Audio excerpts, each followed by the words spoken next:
Assalamualaikum warahmatullahi wabarakatuh. Alhamdulillahi rabbil alamin wa bihi nasta'in ala umurid dunya waddin. Assalatu wassalamu ala sayyidina Muhammadin wa ala alihi wa sahbihi ajma'in, amma ba'du. Faqad qala Allah ta'ala fil Qur'anil Karim wa huwa asdaqul qailin. A'udzu billahi minasy syaithanir rajim. Bismillahirrahmanirrahim. Qalu subhanaka la ilma lana illa ma 'allamtana innaka antal alimul hakim. Al-ayat. Shadaqallahul azim. Wa qala an-nabiy sallallahu alaihi wasallam fi haditsih an Abi Hurairah radhiyallahu anhu qala Rasulullah sallallahu alaihi wasallam, man salaka tariqan yaltamisu fihi ilman sahalallahu lahu tariqan ilal jannah. Al-hadits rawahu Tirmidzi. Wa qala Abu Isa hadza haditsun hasan. Para santri Baitul Quran yang dirahmati Allah, khususnya untuk kelas 3 I'dad Lughawi, alhamdulillah kita dapat berjumpa kembali pada pertemuan ke-40 untuk materi. Nah, kali ini kita akan membahas mengenai makanan dan minuman yang kerap dikonsumsi oleh Rasulullah Shallallahu Alaihi Wasallam. Nah, baik, langsung saja mari kita simak pembacaan kitab Akhlaqun Nabi wa Adabuh karya Bu Syekh, diawali dengan membaca basmalah. Bismillahirrahmanirrahim. Qala al-musannifu rahimahullahu ta'ala wa nafa'ana bi'ulumihi wa asrarihi fid dharain amin. Qala sifatu mahabbatihi lil halwa sallallahu alaihi wasallam wa bihi ilaihi qala haddatsana Abul Fadl As-Saqani lafzan minhu qala akhbarana Syekh al-Imam Abu Bakar Ahmad ibnu Muhammad ibn al-Harith At-Tamimi al-Hafiz rahimahullah qala akhbarana Abu Muhammad Abdullah ibnu Hayyan al-Hafiz al-Asbahani qala haddatsana Abu Bakar Ja'far ibnu Muhammad al-Firyabi qala haddatsana Minjab ibnu al-Harith qala haddatsana Ali ibnu Mushir an Ali ibn Mushir qala haddatsana Ali ibn Mushir an Hisham ibn Urwah an abihi an Aisyah radhiyallahu anha qalat kana Rasulullah sallallahu alaihi wasallam yuhibbul asal wal halwa. Hadis riwayat Sayyidah Aisyah radhiyallahu an, beliau mengatakan bahwasanya Rasul menyukai madu dan makanan manis. Memang beliau menyukai yang manis-manis. Baik, hadis berikutnya, zikru aklihi at-tamra war-rutab wa mahabbatihi lahuma sallallahu alaihi wasallam.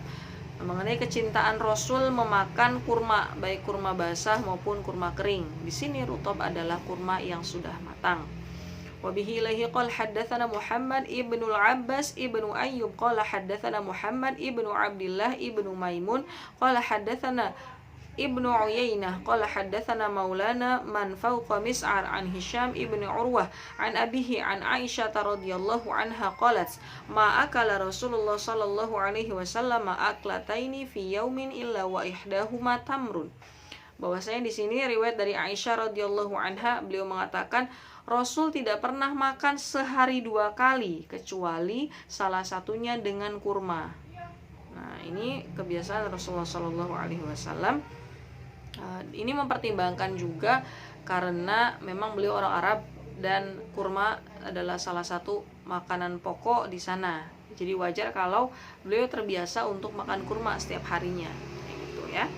Kemudian hadis nomor 4, wa bihi lahi qala haddatsana Abu Khalifah qala haddatsana Abul Walid At-Tayalisi qala haddatsana Abu Awanah an Abi Bishr an Mujahid an Ibnu Umar radhiyallahu an qala ra'aitu Rasulullah sallallahu alaihi wasallam ya'kulu min jadbin nakhli. Hadis riwayat Ibnu Umar, la'alla shawab ini jika ada yang kosong. Ketika ininya sahabinya la'alla shawab ini Ibnu Umar radhiyallahu an. Nah, di sini beliau mengatakan bahwasanya Rasulullah sallallahu alaihi wasallam memakan jadbun nakhli. Nah, apa itu jadbun nakhli? Ada kaitannya dengan hadis kedua. Wabihi ilahi qala haddatsana Abu Hammam al-Bakrawi qala haddatsana Ibnu Abi Syawarib qala haddatsana Abu Awanah an Abi Bishr an Mujahid an Abdullah ibni Umar radhiyallahu anhuma anna Nabiy sallallahu alaihi wasallam akala jumaron nakhli. Nah, di sini lebih jelas Rasulullah sallallahu alaihi wasallam memakan jumaron nakhli. Nah, jumaron nakhli itu sama dengan jadbun nakhli. Apa itu? Yaitu bagian dalam dari pohon kurma atau jantungnya pohon kurma. Nah, di sini dikeluarkan. Bagaimana cara mengkonsumsinya? Pertama diproses dulu ya. Jadi dikeluarkan dari pohon kurmanya dulu. Nah, kemudian baru dapat diolah. Kayak gitu ya. Nah, kemudian bentuknya seperti apa? Nah, bentuknya itu seperti kalau di pohon kelapa itu kan. Nah, itu kadang kala ada puan istilahnya. Nah, di satu daerah disebutnya puan atau kopior. Bentuknya seperti kopior yang masih utuh. Jadi warnanya putih agak panjang kayak gitu, seperti batang muda lah. Nah, kemudian hadis berikutnya sifatu aklihi atamro wa ilqaihin nawa sallallahu alaihi wasallam. Nah, mengenai karakteristik Rasul ketika memakan kurma, wa ilqaihin nawa, dan membuang bijinya. Nah, dibuang bijinya baru dimakan. Langsung hadis nomor 1, wa bihi ilahi qala haddatsana Imran ibnu Musa ibnu Fudalah qala haddatsana ibnu Musaffa qala haddatsana Al-Abbas ibnu Al-Walid qala haddatsana Syu'bah an Yazid ibni Khumair qala sami'tu Abdullah ibni Busar yaqul dakhala alaina Rasulullah sallallahu alaihi wasallam fa'atahu abi bitamrin wa sawiqin faja'ala ya'kulu at-tamra wa yulqi nawa ala dhahri isba'aihi thumma yulqihi yani as-sababah wal wusta. Hadis riwayat Abdullah bin Busar, beliau mengatakan bahwasanya pada suatu hari Nabi masuk ke rumah kami. Kemudian kami menyuguhi beliau tamar dan sawiq. Tamar itu kurma, sawiq itu adalah tepung gandum yang dicampur dengan air sehingga dia menyerupai bubur gitu ya. Terus faja'ala yakulut tamro, ketika disuguhi dua makanan itu Rasul memakan kurma. Wa yulqi an-nawa 'ala al-dhahri isba'aihi, dan mengeluarkan, yulqi itu kan melempar ya. Tapi di sini konteksnya mengeluarkan biji kurma dengan diapit oleh dua jari tangan beliau. Tsumma yulqihi, kemudian membuangnya, yakni as-sababah wal wusta. Nah, dua jari itu apa sih? Nah, di sini adalah jari tengah dan jari telunjuk. As-sababah telunjuk, wusta jari tengah. Terus hadis berikutnya di sini judul baru ya. Akluhu as-samna sallallahu alaihi wasallam wa bihi lahi qala akhbarana Abu Ya'la qala haddatsana Bassam anna qala haddatsana Ubaidah ibnu Humaid qala haddatsana Waqid Abu Abdullah Al-Khayyat an Sa'id ibni Jubair an ibni Abbasin qala uhdiya li Rasulillah sallallahu alaihi wasallam samnun wa aqit wa dhab fa akala minas samni wa al-aqit thumma qala lid-dhab inna hadza la syai'un ma akaltuhu qat. Faman syaa an yakulahu falyakulhu wa ukila ala khiwani. Hadis riwayat Ibnu Abbas radhiyallahu an, beliau mengatakan bahwasanya suatu hari Rasul dihadiahi samin, minyak samin ya, wa aqid dan keju, kemudian dhab. Nah, dhab ini apa? Dhab ini ada yang mengatakan sama dengan biawak, tapi sebenarnya berbeda. Dhab itu berbeda, jadi sejenis kadal juga, akan tetapi makanannya itu tumbuh-tumbuhan, yakni dedaunan, rumput-rumputan, dan serangga. Sementara biawak biawak itu adalah hewan karnivor ya, jadi makannya daging, pemakan daging kayak gitu. Jadi berbeda dhab dengan biawak. Nah, kemudian ketika disuguhi tiga makanan ini, apa yang Rasul lakukan? Apakah memakan semua atau tidak? Nah, di sini fa'akala minas samni wal aqid. Kemudian Rasul memakan minyak samin atau mentega ya, wal aqid dan keju. Tsumma qala lid-dhab, kemudian Rasul berkomentar mengenai dhab ini, inna hadza la syai'un ma akaltuhu qad, sesungguhnya aku belum pernah makan makanan ini.